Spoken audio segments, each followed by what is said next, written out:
Ok, um abraço para você que nos vê aqui no Bom da Notícia. Obrigado pela sua companhia. O assunto de hoje é um assunto super importante e super importante também é o nosso convidado, doutor Marcelo Sandrin, médico conceituadíssimo aqui em Cuiabá, um médico de medicina popular, um médico de mão na massa, realmente. Professor, também professor universitário.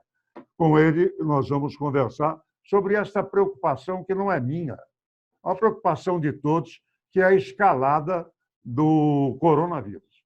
Na semana passada para cá, tivemos uma escalada alta. Hoje, pela manhã, aqui em Cuiabá, tivemos mais uma morte. Completamos no estado 28, e é com o doutor Marcelo que a gente vai saber qual é a perspectiva desse escalonamento, se nós estamos perto do pico de achatamento de curva, o que o nosso internauta pode ficar sabendo agora, doutor Marcelo? Muito obrigado pela vinda aqui. Muito obrigado pelo convite gentil. É um prazer imenso estar aí, é a segunda vez contigo aí nesse maravilhoso programa seu. E, obviamente, nós somos aí de priscos tempos, né? Priscas eras. Estávamos no início aqui, quando cheguei em Cuiabá, já te conheci toda a equipe que trabalha com você há anos e a gente tem um prazer imenso em participar. Nós estamos nos momentos críticos, né? Mas eu julgo também muito, né, a dificuldade que nós estamos tendo pelo, talvez, excesso de desinformação, informação em excesso, sem a necessária certificação, traz um clima muito ruim. E, principalmente, no meu modo de entender, o envolvimento de política num problema de saúde dessa magnitude foi tudo de ruim que aconteceu no nosso país. Nosso país vive um momento político difícil também. Nós deveríamos fazer aí, como eu já brinquei uma vez, um armistício, né, político, para que nós pudéssemos nos atentar e dar conta de vencer esse flagelo. Isso é um flagelo. É um desafio imposto, né, por Deus, que é difícil de ser solucionado. É um quebra-cabeças, um puzzle de magnitude estratosférica. Um vírus novo, nós não sabemos até hoje se ele é natural e teve uma mutação ou se ele foi manipulado.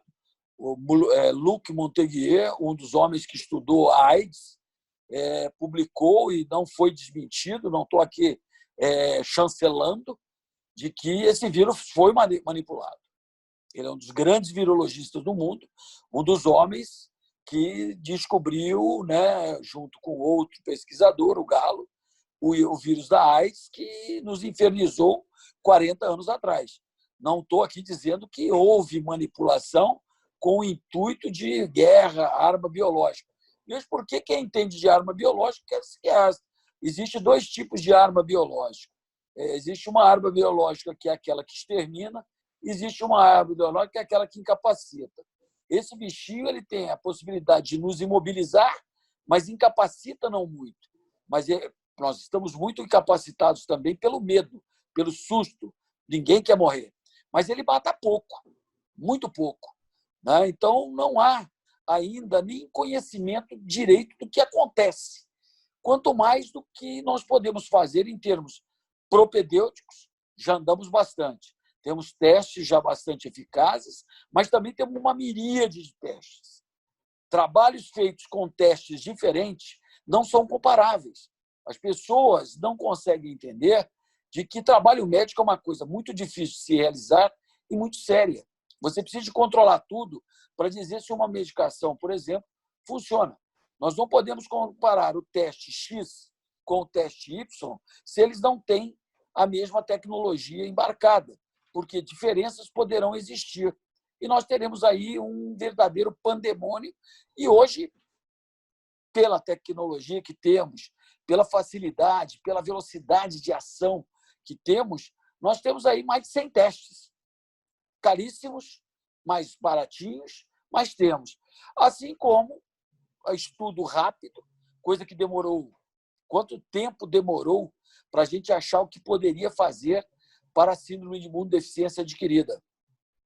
Demorou anos até surgir o primeiro coquetel realmente palatável, vamos dizer assim. Hoje nós estamos vendo que drogas que nós já tínhamos no armamentário são utilizáveis. Estamos aqui esperneando para ver se usamos ou não. Ontem eu vi uma brincadeirinha de um colega meu do Rio de Janeiro que é bastante assim clara para as pessoas. Ele brinca, né, que estava sendo discutido entre um grupo de médicos se a hidroxicloroquina era eficaz ou não. Primeiro se discutiu se ela era segura. Essa medicação é usada às pampas. Eu usei em centenas, quase provavelmente de 10 milhares, talvez, de maláricos quando cheguei no Mato Grosso, durante a crise, né, da malária em Peixoto de Azevedo. Nós tínhamos enfermarias lotadas do pronto-socorro novo de Cuiabá, que era aquele que hoje é chamado de pronto-socorro velho, que está dedicado ao Covid, de pessoas com malária. E nós utilizávamos, nós tínhamos que utilizar. Mais do que isso, essa droga é usada há muito tempo. Com segurança, cuidado e acompanhamento, não é um coquetel que você vai pegar ali na rua e sair tomando. Você tem que passar por uma consulta médica e ela tem que ser viabilizada por um médico que vai te acompanhar. Agora, esse colega meu falava da seguinte forma: olha, está todo mundo aqui ainda gaguejando, né, com hidroxicloroquina. Eu só quero saber o seguinte: qual de vocês, doutores, que não tem guardado na gavetinha do criado mudo da sua casa uma caixa de hidroxicloroquina? Não estou aqui defendendo. Nós sabemos tão pouco e precisamos tanto de ver nos casos que vão ficando graves, não nos casos gravíssimos, nos casos que já estão começando a ficar graves, alguma coisa a fazer, que todo armamentário que não seja extremamente tóxico, mesmo não sendo comprovado, nós temos que lançar a mão. E como lançamos a mão? Nós lançamos a mão com o consentimento, né, bastante elucidado. O paciente que precisar fazer, se ele estiver já numa fase de não estar possível no seu domínio pleno, a família tem que concordar. Ninguém vai sair dando droga para os outros, né, de uma hora para outra. Agora, tem uma droga nova nos Estados Unidos. Sim, Remdesivir. Muito bom, era usada no Ebola. A diferença é pouca. $5.000 o tratamento com Remdesivir, R$40 uma caixa de hidroxicloroquina. O Brasil não tem condições de colocar num protocolo Remdesivir. Agora, também é o problema que nós tivemos com a hidroxicloroquina, que causou essa polêmica. Inicialmente, ela foi usada nos pacientes gravíssimos. Os pacientes gravíssimos provavelmente não responderiam a nada. Assim como se nós formos guardar o Remdesivir no Brasil para usar só nos pacientes terminais, pacientes extremamente graves, nós achamos que nós vamos achar que o Remdesivir não é tão bom. Então, nós precisamos acalmarmos, temos que encarar. Mato Grosso tem aí, né, nossa capital é dita como a capital que tem a menor taxa de incidência ainda no Brasil, proporcional. Lembremos que tem tudo proporcional. Comparar o que está acontecendo em São Paulo com o que está acontecendo, tá entendendo, no Acre, não dá certo. Por quê? Você vai ter que corrigir estatisticamente. Só a população é monstruosamente diferente. As condições de um estado e de outro são completamente diferentes. Então, ciência se faz com calma, não se faz com pavor, não se faz com medo, não se faz com uso político de doenças. O indigno que está acontecendo nesse país, que me perdoem aí, é o uso político de um problema de saúde que é um desafio poucas vezes colocado à nossa mesa. Eu não estava vivo na peste. Né? A peste deve ter sido uma peste. Eu não estava vivo na gripe espanhola, mas deve ter sido um problema muito sério. Mas estamos vivenciando já a quarta grande epidemia desses últimos 40 anos. A primeira foi a síndrome de imunodeficiência adquirida. Quase chegando lá. Falta só uma vacina. Já temos pacientes ditos curados, pacientes que foram curados com transplante de medula. Mas não tem dinheiro para todo mundo para fazer transplante de medula. Já estamos no umbral de uma cura. Tivemos a MERS e tivemos o SARS. Né? A primeira gripe era um coronavírus. Nós aprendemos muito com eles, por isso que nós demos um salto na pesquisa sobre o coronavírus, como ele está agora. Esse que está se apresentando aí. Mas nem tudo que serve para um serve para o outro. Agora, o grande erro foi nós, mais uma vez, a humanidade tem o problema, passado o problema, ela se esquece do problema. Nós não continuamos estudando as coronaviroses, a SARS, tão conhecida, de 2000 e pouco, né? Nem a MERS, que atingiu o Oriente Médio em 2012, 2013. E, com isso, nós estamos perante uma nova doença, mas temos coisas para colher. Por exemplo, o Israel tinha continuado uma pesquisa com uma vacina contra a MERS, que é um coronavírus. Talvez a primeira vacina que saia seja israelense, porque eles tiveram a curiosidade de continuar investigando, porque nós, no Brasil, não fomos afetados pela MERS. Os Estados Unidos não foi afetado pela MERS, mas o Oriente Médio foi afetado. Israel continuou as pesquisas e talvez traga alguma coisa, algum alento para nós.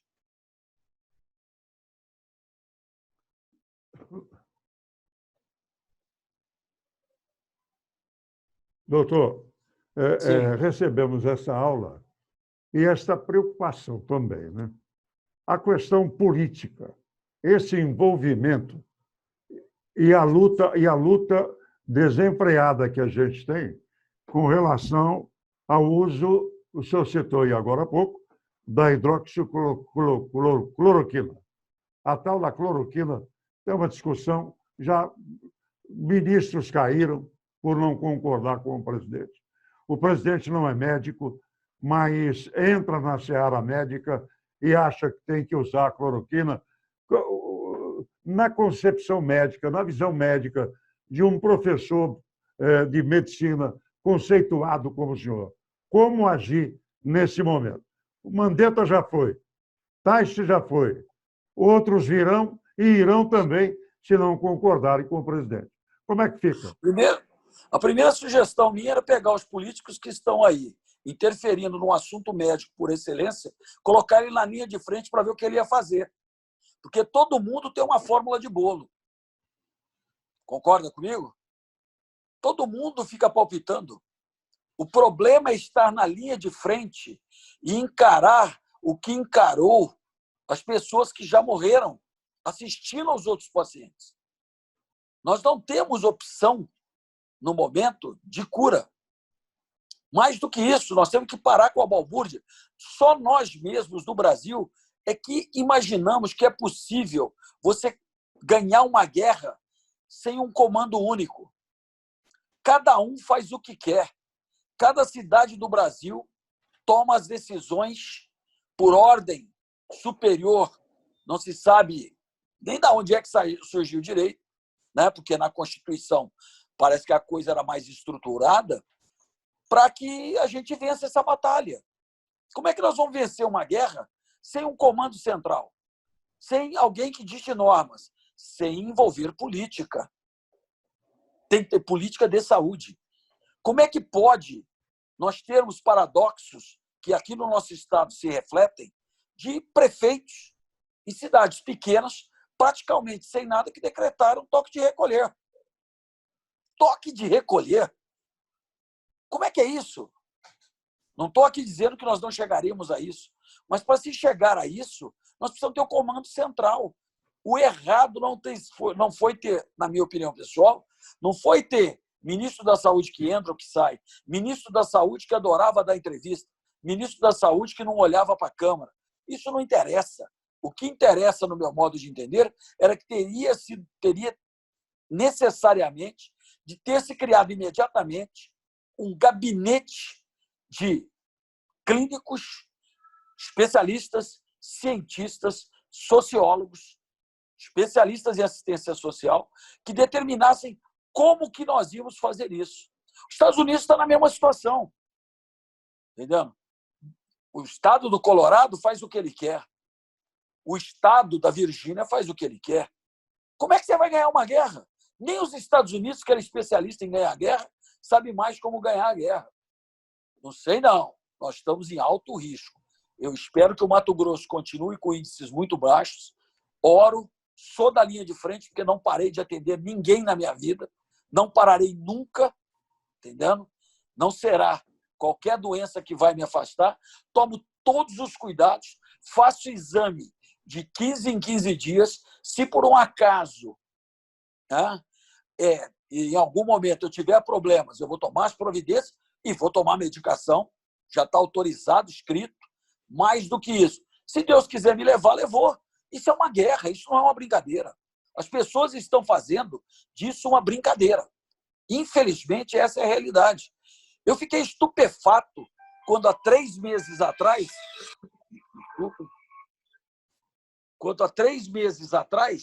eu recebi, entendendo, a notícia de que uma cidade pequena, próxima a Rondonópolis, do nada, sem ter acontecido, sem ter nenhum caso, decretou toque de recolher a partir das 8 horas da noite, até as 5 horas da manhã. Você acha isso possível? Você já parou para refletir sobre isso? Não, Alguém tem que mandar. Isso é extrapolar funções, né? É extrapolar funções e o prefeito querer aparecer na mídia. Só pode ser isso. Vocês noticiam isso e continuam noticiando dia a dia. Ontem, se não foi desmentido, mas eu vi a foto e a entrevista, o prefeito Covas, dentro do estado de São Paulo, ele é o prefeito da cidade de São Paulo, ele autorizou colocar o SUS, a hidroxicloroquina. São Paulo inteiro estava lutando para não colocar a hidroxicloroquina. Ele vai lá e coloca. O governador não coloca, mas o assessor direto do governador usou a hidroxicloroquina. Isso é uma balbúrdia, isso não é uma guerra organizada. Não. Nós temos um inimigo mortal, um inimigo que pode incapacitar. Eu estou preocupado no momento, porque já estudo todo dia tudo que é possível estudar, meus amigos e meu grande colega. É o seguinte, como é que quem sobreviver vai estar? Porque sequelas, nos casos mais graves, estão praticamente garantidas. E já existe no primeiro país que teve o problema, controlou, pode voltar a descontrolar, que é a China, já relatos de necessidade de transplante de pulmão e transplante coração-pulmão, tal a gravidade das sequelas que poderão ficar. Então, deveria se ter criado um protocolo nacional que nós pudéssemos aprender até com eles.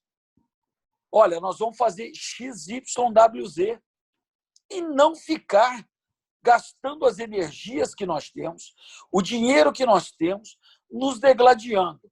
Mas aí eu já vou parando, porque se eu for falar na corrupção que se instalou sobre uma doença extremamente grave, aí eu vou ficar muito revoltado. E eu não posso fazer isso. Agora, vamos trazer o caso, esse fato que é preocupante para nós aqui em Mato Grosso. Ontem nós tivemos o boletim, mais um boletim da Secretaria, no dia 17, 901 casos confirmados. Ontem nós tínhamos 27 óbitos. Hoje, pela madrugada, uma enfermeira, 49 anos, perdeu a vida e perdeu para a Covid-19. Qual é a nossa preocupação? Nós atingimos o pico aqui no nosso estado. Aqui em Cuiabá, eu vejo, com Várzea Grande, que é a nossa vizinha, o afrouxamento. As pessoas estão carregando a máscara na mão. Muitos com a máscara no queixo. Esse afrouxamento pode nos causar problemas, doutor Marcelo? Olha, aí é aquela velha história. Nós temos que fazer uma dosagem, porque também eu acho que vale a pena a gente conversar seriamente. Não é bater boca. não é ficar de mimimi em sites, não é ficar dando birra de bundada por aí, que o meu é melhor, a minha ideia é mais gostosa. Na realidade, nós tínhamos que sentar e chegar a uma conclusão. Risco nós estamos correndo. Agora, se não organizar, nós não vamos saber nem o que fazer daqui a alguns anos. Nós vamos estar sempre na dúvida. 2, no Mato Grosso, nós não estamos ainda em escala, a gente chama de escala, né? Não estamos escalando o Everest. Eu sempre, quando via as primeiras curvas, né, que a gente tinha que empurrar, fazer um platô, né, fazer aí um planalto, uma chapadinha dos Guimarães, e aí segurar para não, né, intoxicar a saúde, não impregnar de gente, lotar todos os hospitais, todos os leitos de UTI, eu olhava e falava assim, bem, então o nosso negócio é empurrar o Everest. Não, o nosso negócio não é empurrar o Everest. É tentar fazer uma curva lenta, que dê tempo das pessoas irem melhorando, saindo dos hospitais e as outras poderem serem tratadas. E é isso que a gente sonha, né? Agora, nós não estamos ainda escalando. Você vê que nós temos variações diárias. Nós tivemos novamente dias sem óbitos. Essa paciente estava internada há 45 dias. Infelizmente, coitada, né? Ela sofreu muito, né? Sofreu muito. Imagino, dentro da unidade de terapia intensiva, o que essa pessoa passou, ainda mais sendo uma profissional de saúde, né? Uma enfermeira. Mas todos estão sofrendo. A morte nos acerca. Mas nós não podemos perder a cabeça. Nós não podemos deixar o barco correr. E me assusta por demais. Parece assim, prazer quase maquiavélico, quiçá pedante, que tem pessoas de ficarem discutindo assuntos como ela, que não tem domínio nenhum. Nenhum. Nenhum. A pessoa não tem domínio nenhum sobre o assunto. Nenhum domínio. E ela fica discutindo quase 18 horas por dia, mal dorme. E, obviamente, isso impede de outras animosidades nos acercarem e aí nós temos problemas sérios. Eu acho que nós vamos, talvez, caminhar daqui a pouco para uma escalada maior. Temos que lembrar que a nossa população não é tão grande assim, mas o que você falou dessas liberalizações após, né, momentos de alta intromissão, não é bem intromissão, de tentativa de se fazer mudança, fazer as pessoas ficarem em casa. Essa, né, mudança a toda hora, abre aqui, fecha ali, testa lá, talvez tenha efeito tão deletério como não fazer muita coisa, como não fazer nada. Era isso que eu estava tentando explicar, por isso era necessário um comando único, onde as pessoas, sem viés ideológico, sem achar que sabe mais ou sabe menos, sem ficar arrotando o feijão que não comeu, entendendo? Ela simplesmente, né, aceitasse que a coisa tem que ser aprendida. Nós estamos aprendendo a conviver com uma nova doença, com características inusitadas. Alta infectividade, com uma mortalidade de início era bem baixa, né? Atingindo só idosos, ou então pessoas com problemas de saúde já sabidos, imunoincompetências, problemas de diabetes, coração. Não adianta a gente ficar mais falando sobre isso. Todo mundo já está sabendo, assim como todo mundo já sabe que tem que usar máscara, lavar a mão e usar álcool gel. Né? Não vão ficar falando sobre a mesma coisa.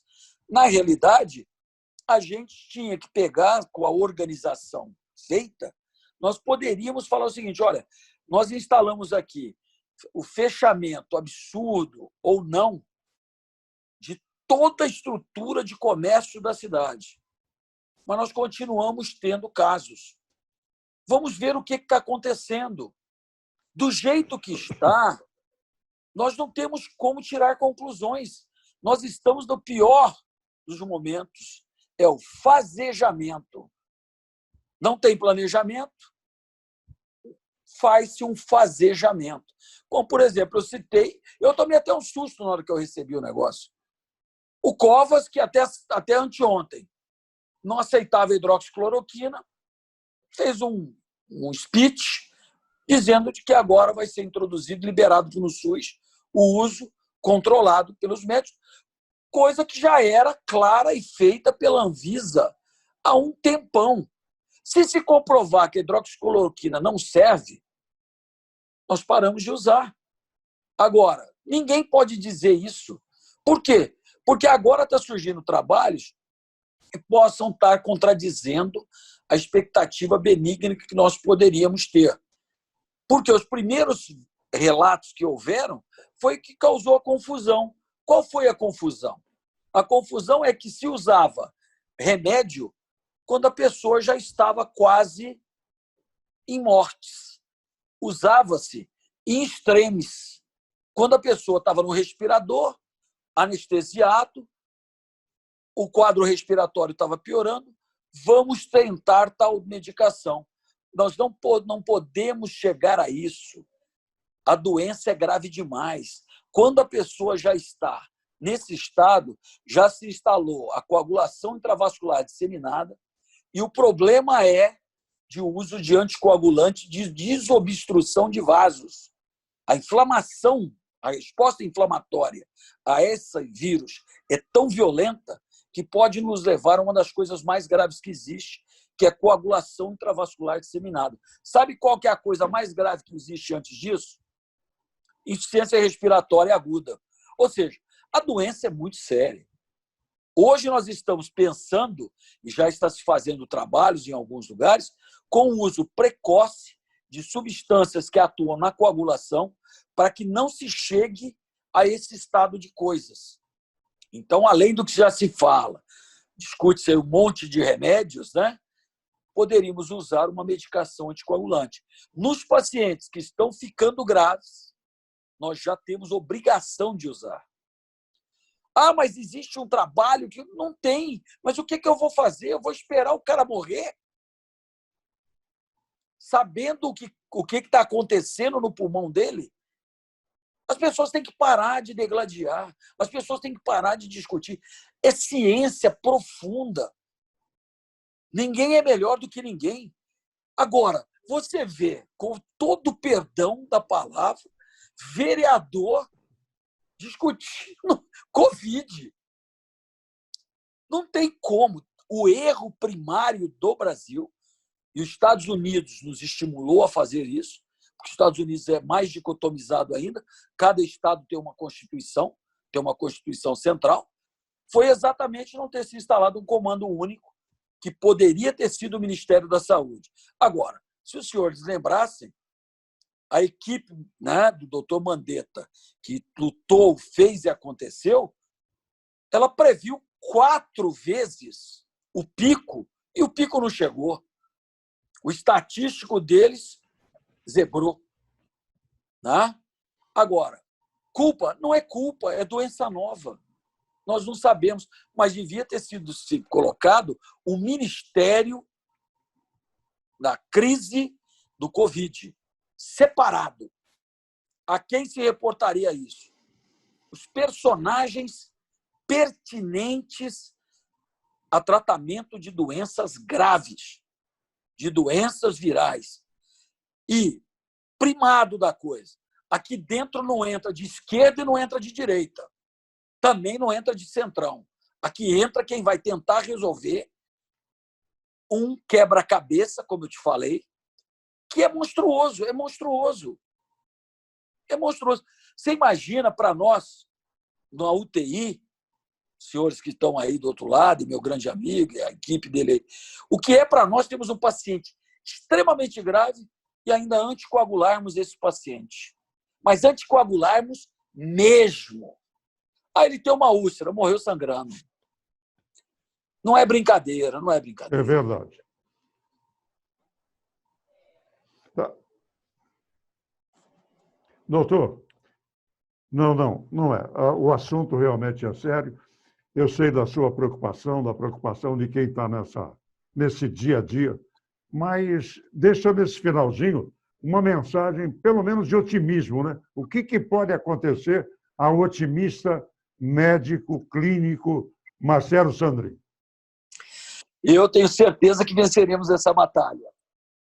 Só que a gente também não pode dourar a pílula demais, com perdão, tá entendendo? Por quê? Porque nós vamos ter o que a gente chama nas guerras, né? Casualties. Infelizmente, veremos muitos brasileiros morrer, muitos cidadãos, né, no mundo já morreram.